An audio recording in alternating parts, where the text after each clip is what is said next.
मायबाप जनतेसाठी एक अविस्मरणीय आणि इतिहासात नोंदला जाणारा दिवस होता। त्यामुळे ज्यावेळेस मी त्या विधान भवनाच्या पायरीचं दर्शन घेऊन माझा विधान भवनामध्ये प्रवास सुरू केला माझ्या मायबाप जनतेच्या विकासासाठी, यांचे प्रश्न सोडवण्यासाठी, त्या दिवशी माझ्या अतिशय मला आनंद आणि समाधान होतं। जयश्रीताई थोरात काल हिंदू संघटनेच्या आंदोलनामध्ये सहभागी झाला, याविषयी काय सांगाल तुम्ही? त्याविषयी मी बोलणं योग्य नाही, परंतु निवडणुकीच्या पराभवानंतर काही जणांना हिंदुत्ववाद दिसायला लागला एवढंच। आणि काय आज तुम्ही नांदूर येथे भगवती माता देवीच्या दर्शन जात, याविषयी काय सांगाल?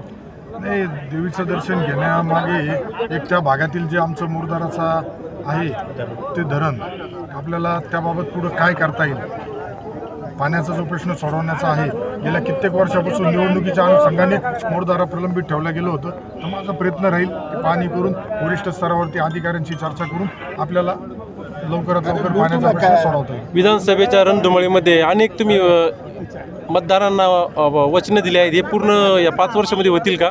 5 वर्ष मी सांगितलं ना, 5 वर्ष हा कालावधी जास्त राहील।